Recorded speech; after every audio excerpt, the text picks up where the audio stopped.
Nada, de James Teller. Capítulo 4. Una piedra, dos piedras, muchas piedras.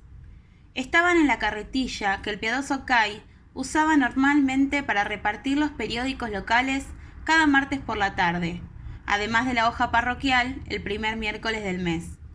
Las habíamos recogido abajo, en el río, donde eran grandes y redondas, y la carretilla pesaba como un caballo muerto. Estábamos todos a punto de vomitar. Como mínimo, 2 piedras para cada uno, ordenó Jean Juan. Ole se cuidaba de que nadie se escaqueara. Incluso el sagaz Henrik había sido convocado, y había lanzado sus 2 piedras sin que éstas alcanzaran, ni mucho menos, al ciruelo. Las de Maiken y Sophie cayeron un poco más cerca. «Os asustáis por nada vosotros, ¿eh?», gritó Pierre Anton, mirando la piedra de Rique Úrsula, que acabó miserable en el seto.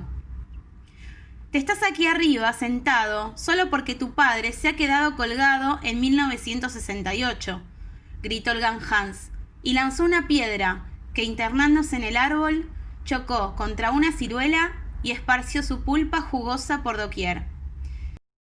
Vitoreamos por todo lo alto. Yo también vitoreé, a pesar de saber que ni una cosa ni la otra eran ciertas.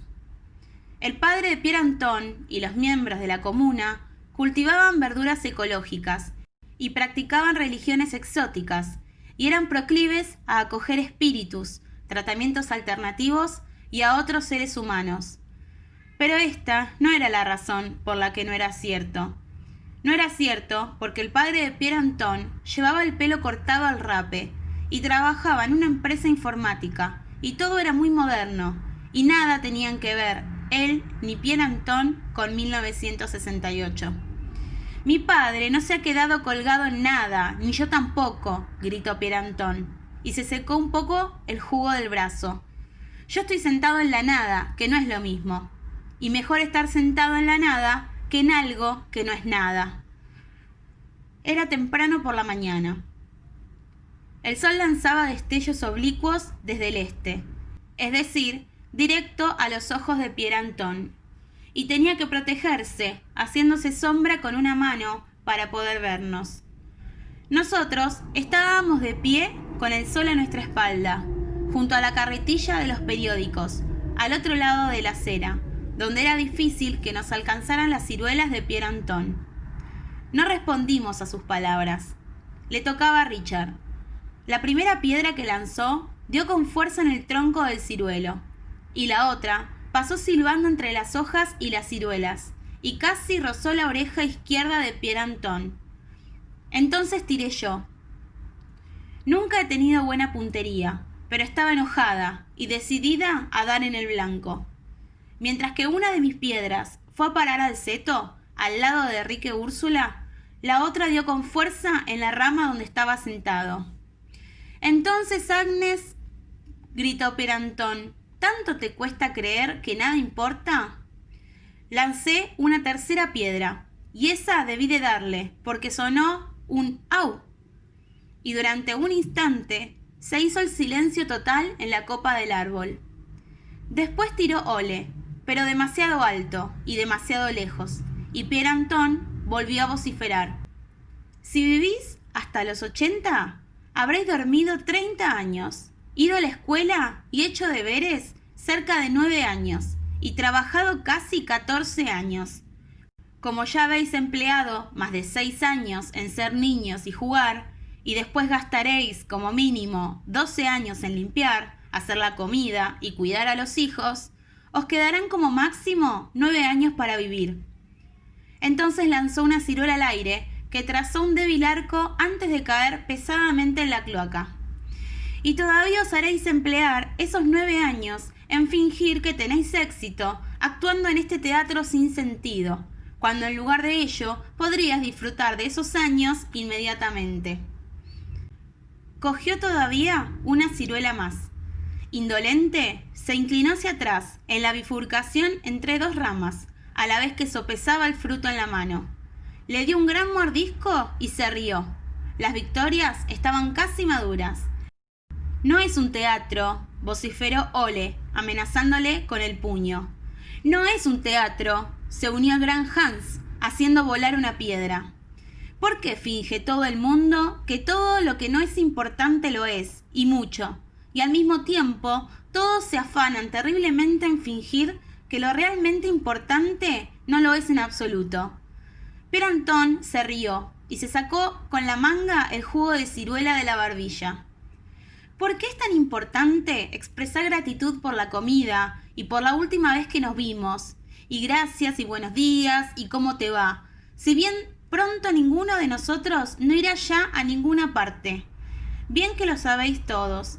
Cuando en vez de eso, puede uno quedarse aquí sentado, comiendo ciruelas, observando la rotación de la Tierra y acostumbrándose a ser parte de la nada. Las dos piedras del piadoso Kai salieron disparadas una tras la otra. Cuando nada importa, es mejor no hacer nada que hacer algo, principalmente si ese algo es tirar piedras porque uno no se atreve a trepar al árbol. Salieron piedras disparadas de todos lados, en dirección al ciruelo. Los turnos ya no valían. Las lanzaron a la vez, y al poco se escuchó un chillido de Pierre Antón, que con un fuerte batacazo cayó de la rama, yendo a dar en la hierba junto al seto. Eso estuvo bien, porque se nos habían acabado las piedras, y eran las tantas. El piadoso Kai tenía que irse inmediatamente a casa con la carretilla de los periódicos, si quería llegar a la escuela antes de que sonara el timbre. A la mañana siguiente, cuando pasamos por delante, camino de la escuela, el ciruelo estaba en silencio. Ole fue el primero en cruzar la calle, seguido del gran Hans, quien con un fuerte salto alcanzó 2 victorias y las arrancó junto a un montón de hojas a la vez que pegaba un fuerte chillido. Al no ocurrir nada, los demás lo seguimos con júbilo. Habíamos ganado. La victoria es dulce, la victoria existe, la victoria. 2 días después, Pierre Antón estaba de vuelta en el ciruelo, con tiritas en la frente y nuevas ocurrencias. Aunque aprendáis algo que os haga creer que sabéis algo, siempre habrá alguien que sabrá más de ese tema que vosotros. Cierra el pico, le contesté yo vociferando. Yo me voy a convertir en algo que significará algo, y seré famosa en todo el mundo. Claro que sí, Agnes. La voz de Pierre Antón sonaba ahora amistosa, casi compasiva. Te convertirás en diseñadora y te pavonearás por ahí con tus zapatos de tacón alto, representando tu papel de forma inteligente y consiguiendo que otros piensen que también ellos son inteligentes, si llevan precisamente la ropa de tu marca. Meneó con la cabeza. Pero te darás cuenta de que eres una payasa en un insulso circo en el que todos intentan convencerse mutuamente de que es de vital importancia tener un determinado aspecto ese año y otro diferente al siguiente. Y también descubrirás que la fama y el gran mundo están fuera de ti y que tu interior está vacío. Y así será, hagas lo que hagas. Miré a mi alrededor, pero en la calle no había ninguna piedra a tiro. «Cierra el pico», chillé, pero Pierre Antón continuó. ¿Por qué no reconocer de inmediato que nada importa y disfrutar de la nada presente? Levanté el dedo corazón, y Pierre Antón solo se rió. Furiosa, agarré a Rique Úrsula del brazo porque ella era mi amiga de pelo azul y 6 trenzas. Y eso, a pesar de todo, era algo. Azul, lo más azul. Si mi madre no me lo hubiera prohibido determinadamente, yo también hubiera llevado el pelo azul. Así que tenía que conformarme con las 6 trenzas, que con mi fino y greñudo pelo no me quedaban muy favorecedoras, pero a pesar de todo, eran algo. No pasaron muchos días hasta que Jean Joan nos convocó de nuevo a la cancha de fútbol. No salía ninguna propuesta buena, solo montones de malas. A Ole ya no lo aguantábamos, y si no hubiera sido el más fuerte de la clase, es decir, desde que Pierre Antón había dejado la escuela, le habríamos dado una paliza. Precisamente cuando nos disponíamos a abandonar porque no podíamos dar con una idea buena, Sophie dio un paso al frente. Tenemos que demostrarle a Pierre Anton que existen cosas que importan. Fue todo lo que dijo, pero fue más que suficiente, porque de inmediato todos supimos qué hacer. A la tarde siguiente nos pusimos manos a la obra. Capítulo 5.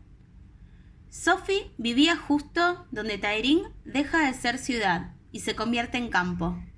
Detrás de la casa de muros amarillos, donde vivía con sus padres, había un descampado con una serrería en desuso, en uno de sus extremos.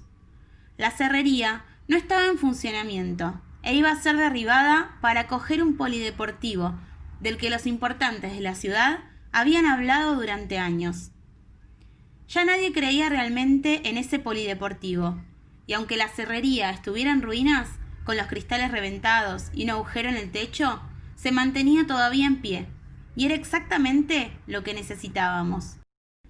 A la hora del recreo, le dimos 1, 2 o 5 coronas a Juan, que corrió hasta la ferretería, compró, pagó y volvió también corriendo, con un flamante candado con código. Tuvimos una discusión acerca del código a escoger, porque todos y cada uno de nosotros pensábamos que nuestra fecha de nacimiento era la mejor. Pero al final nos pusimos de acuerdo en el 5 de febrero, porque era el día en que Pierre Anton había nacido. 502. Fueron los números que nos esforzamos en memorizar, tanto que nos olvidamos de los ejercicios y de escuchar en clase, hasta que el profesor Skilsen abrigó sospechas y preguntó si la cocorota se nos había llenado de pájaros o era solo que acabábamos de perder la poca sustancia gris que albergaba. No le contestamos, ni uno solo de nosotros. 502. Teníamos la serrería, teníamos el candado y sabíamos qué hacer. De todas formas, era más difícil de lo que habíamos imaginado.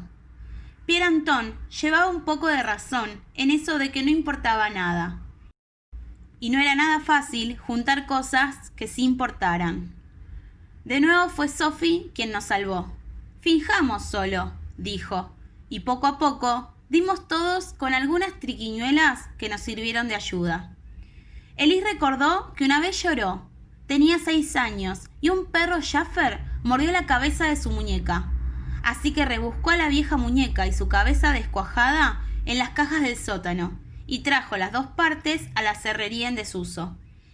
El piadoso Kai trajo un viejo salterio al que le faltaban las tapas y no pocos salmos, pero que a pesar de esto, de la página 27 a la 389, estaba entero y sin más pérdidas.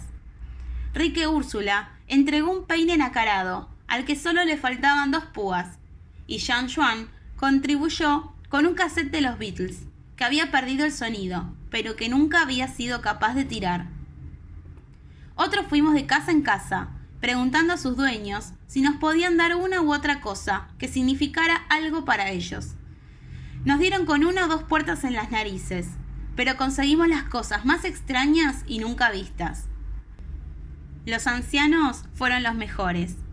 Nos dieron perros de porcelana que podían cabecear y que solo tenían alguna pequeña resquebrajadura, fotografías de padres que ya hacía tiempo que habían fallecido, o juguetes de los hijos que habían crecido hacía mucho. También nos dieron algunas prendas viejas de ropa, queridas, aunque andrajosas, incluso una rosa de un ramo de novia de hacía 36 años. A nosotras, las chicas, la rosa nos impresionó, porque era algo que importaba, ese sueño de convertirse en una novia de blanco con un bonito ramo en la mano y que besa al hombre que será suyo para toda la vida. Pero entonces Laura, que era la que lo había recogido, dijo que la señora se había divorciado 5 años después de casarse, y ya que muchos de nuestros padres estaban divorciados, si es que alguna vez habían estado casados, el sueño podía muy bien irse al traste. El montón de significado crecía y crecía. En pocos días alcanzó la estatura de la pequeña Ingrid. Sin embargo, era de significado endeble.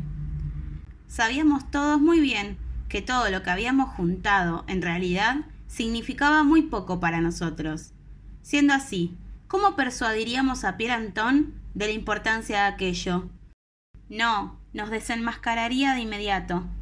Nada de nada, en absoluto, nada. Una vez más, Juan nos convocó a todos. De modo que tuvimos que reconocer que realmente existían cosas que nos importaban, aunque por supuesto no eran muchas ni muy importantes. Pero vale, era mejor que lo que hasta ahora teníamos. Dennis fue el primero. Llegó con una pila de libros de la serie Dungeons and Dragons, leídos y releídos. Casi se los sabía de memoria. Y Ole descubrió enseguida que faltaban 4 volúmenes de la serie, y Dennis tuvo que apechugar y soltarlos también. Primero vociferó y dijo que Ole podía ocuparse de sus asuntos, porque no tenía intención de entregar la totalidad de la colección, que nosotros sabíamos que no era parte del plan, y que éramos repugnantes, todos nosotros. Pero por supuesto, cuanto más chillaba Dennis, más le decíamos nosotros que él mismo podía ver lo mucho que significaban esos libros para él. ¿Y acaso no habíamos acordado precisamente que lo que más nos importara iría a parar al montón para que éste hiciera bajar a Pierre Anton del ciruelo? Cuando Dennis entregó los 4 últimos libros de la serie, fue como si se abriera una brecha en el significado, porque Dennis sabía que Sebastián estaba prendado de su caña de pescar, y Sebastián sabía que Richard adoraba su balón negro de fútbol, y Richard había notado que Laura siempre iba con sus pendientes de cacatúas africanas. Deberíamos habernos detenido antes de ir más lejos. De un modo u otro, era demasiado tarde, aunque yo hice todo lo que pude. No, a estas no les tengo especial apego, dije. ¡Ja! Se rió con sorna Gerda y señaló mis sandalias verdes con plataforma. Me había pasado todo el verano intentando convencer a mi madre para que me las comprara, y solo había accedido ahora que había rebajas y estaban a mitad de precio. Lo sabía, y para ser sincera, fue sin duda por eso que intenté pararlo todo. Que alguien señalara mis sandalias era solo cuestión de tiempo. Pero que fuera acompañado de mofa, ¡ja! La tonta y maliciosa Gerda lo empeoró todo. Primero intenté hacer como si tal cosa, como si no me hubiera percatado de lo que Gerda señalaba. Pero Laura no me dejó escapatoria. Las sandalias, Agnés, dijo, y ya no había nada que hacer. Me puse en cuclillas e iba a desabrochármelas, pero no podía hacerlo y me levanté. No puedo, dije. Mi madre me preguntará que dónde están, y entonces los mayores lo descubrirán todo. Creí ser astuta, pero no. ¿Te crees mejor que los demás?, chilló Sebastián. ¿Crees que mi padre no se pregunta dónde está la caña de pescar? Y como para dar fuerza a sus palabras, agarró el hilo y el anzuelo que colgaba oscilando en mitad del montón. ¿Y el mío? ¿Dónde están mis libros? ¿Y el mío? ¿Dónde está mi balón de fútbol? ¿Dónde están mis pendientes? Había perdido, y lo sabía. Solo pedí que se aplazara la entrega un par de días. Solo hasta que se acabe el verano. No hubo compasión alguna, pero permitieron que Sophie me prestara un par de playeras para que no tuviera que volver descalza a casa. Las playeras me iban pequeñas y me hacían daño en el dedo gordo, y el camino a casa, desde la serrería, se me hizo más largo de lo acostumbrado. Me eché a llorar al volver la esquina y enfilar sola el último tramo de calle hasta casa. No entré. Me senté en el cobertizo de las bicicletas, donde nadie podía verme, ni desde la calle ni desde la casa. Empujé las playeras y les di una patada que las clavó en un rincón. La imagen de mis 2 sandalias verdes, con plataforma en lo alto del montón, no se esfumaba de mi mente. Miré mis pies descalzos y me dije a mí misma que Gerda me las pagaría.